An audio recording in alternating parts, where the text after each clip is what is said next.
Greetings. This video is partly inspired by John Levi with his latest look at local architecture and posing questions, and also in response to the Devil's Playground 2 channel. Unfortunately, I don't have the ability or the luxury of being able to show you lavish photos. There's some fascinating buildings from the past. But taking an overview across all the channels from Martin Leaker, UAP, John Levi, Autodidactic 2, IRS Media, Jamie Lee, A Plain Truth for You, and probably many more that I can't off the top of my head remember. Conspiracies Are Us have covered various aspects of this. It's quite clear when you look around the world, you'll see the same architecture replicated over and over. And I wonder what we are looking at, because we talk about buildings having facades, so basically being faced with something. So hopefully this will come out clearly. This is a common thing. You'll find this one on a lot of things. You've got these two narrower entrances and this wider one. You have generally 4 pillars. Could be a reference to 4 pillars of the earth. And then you have this triangular or domed section over the top. I think what we're looking at here is a physical analogy to the Fizz-Si-Ology of humanity. I mean, you have a dome, your Sarah Abraham, your cerebrum, your 2 halves of the brain, and taking that centre path, what I would call the first eye, what a lot of people call the third eye. And I think this is what is being displayed here. You've got your 2 halves of the brain, or your 2 serpents, your angel and demon, and then taking that centre path. Possibly even these steps represent the vertebrae of the Jacob's ladder, or the spine. Nigel Devil's Playground 2 channel asked me to have a look at his little 6-minute video. Fascinating, and well done on the word association, but spine of a book. We've got a spine, the Jacob's ladder. I think these are all references across these things. The question that has sort of puzzled me as much as anything else with any of this, when you see, as all these channels have shown you, mustn't forget Lee, Flat Earth British subscriber channel, and his wonderful Vanna vlogs as well. Sorry Lee, I didn't mean to miss you out there, and I apologise to any channels I haven't mentioned that cover these topics. But you've got a repeat pattern, whether you look at Hiroshima, California in recent years, Dresden, or many of the ancient sites, San Francisco, the earthquake and fire. It's a repeat pattern. You've got parts of buildings left standing. You've got trees that are just scorched or intact. You've got wooden telegraph poles that are intact. You've got streets that are cleared fairly quickly, and yet the buildings have fell in their own footprints. So it makes you wonder, how was this achieved? The thing that has always got me about all of this is when you look at the style of the buildings, the style of the way people are dressed. I mean, it does make sense that after an earthquake in 1906 in San Francisco, you all put on your stiffened white collars and your best clothes to come out into what appears to be a very dusty environment. But it's those streetcars with the rails. That is, to me, the key. That, to me, they look like those Flash Gordon films of the 1930s, that very futuristic look with that single headlight and that rounded front on a lot of these tram cars. And the question is, how would they have got such a system up and running so quick? I believe it's Perth in Australia at one time could claim to have the largest tramway system anywhere in the world. But again, look at all the ancient buildings, the architecture.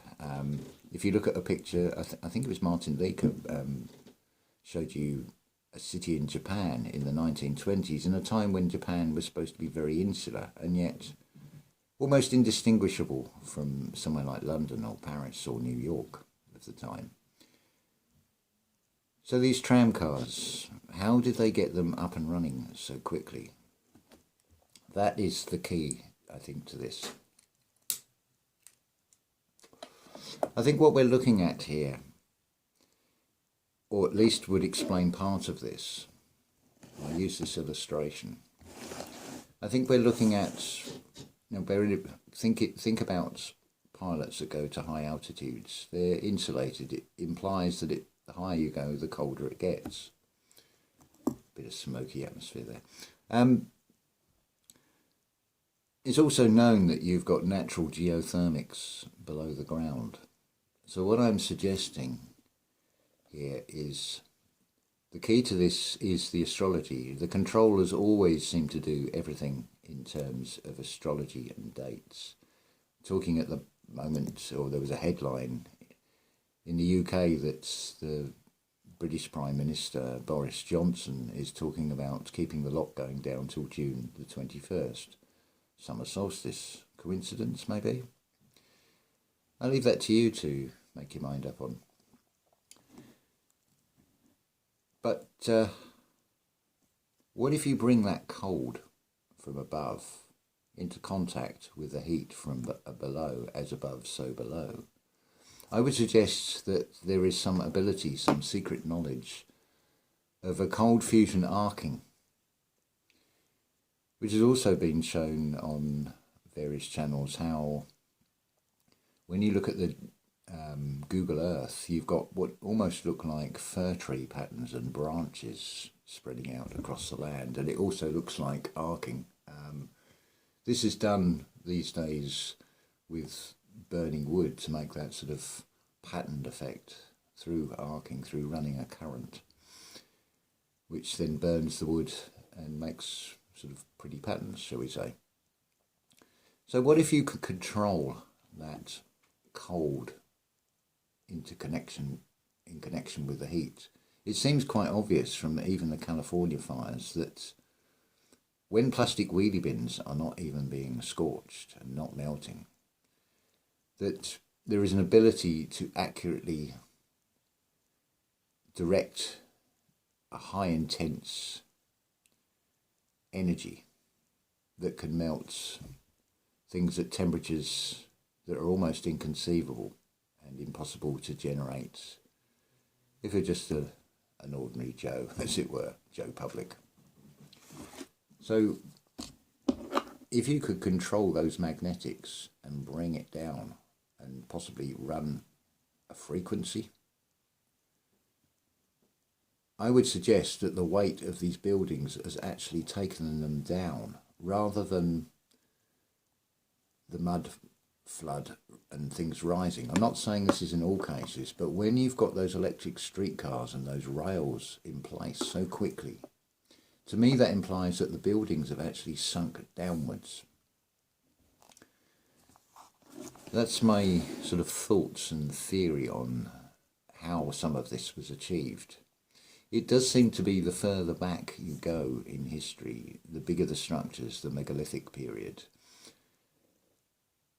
and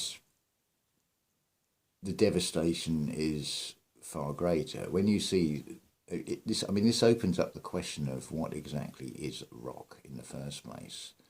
I would go with the idea that IRS media has shown you that when these things are subjected to, shall we say, a laser beam that's creating some sort of intense heat, that the tops of the structures are actually melting down on themselves, and that is what is giving you these rocky outcrops. Because when you do look closely, as has been shown on many channels, you can see what look to be windows and equal spacing of things, straight lines that don't sort of appear to be natural. So it's just a few thoughts there on that I thought I'd share, and I welcome anybody's ideas. I'm not saying I've got the right answers, I'm just offering a possible solution. It's also going back to what Nigel, Devil's Playground 2 channel, is suggesting about books and spines, and I said, well, the Jacob's Ladder, the spine. You've got sayings like, what page are you on? And then you also have things like pager boys. These all seem to connect in, all little dots, little bits of the puzzle, shall we say. Personally, I'm sort of more looking at this to see if we can sort of reverse engineer stuff. We can rebuild things. I mean, I would love to go to this sort of almost forgotten town called Eureka. I mean, what a wonderful place. If someone said, where do you live? I live in Eureka. It sounds pretty cool to me. And I do love the ancient buildings and being able to explore and speculating on what may or may not have been. But we come back down to those questions of there's always brick. It seems to be the same devastation wherever you go in the world, the same architectural styles all around the world, which has become, we've come to sort of call Tartaria, whether it actually was a utopian civilization or just as bad as this one, and man's vanity was the thing that destroyed it. Some factions may have got greedy and used the technology against the rest of humanity. It sounds quite a familiar repeat pattern, shall we say, that is happening today. So I'll leave you with those thoughts, and let me know what you think, and get those thinking caps on, your capstones, your arc, your Sarah Abraham, your cerebrum, and then you've also got your cerebellum as well, don't forget. Again, all referenced in architecture.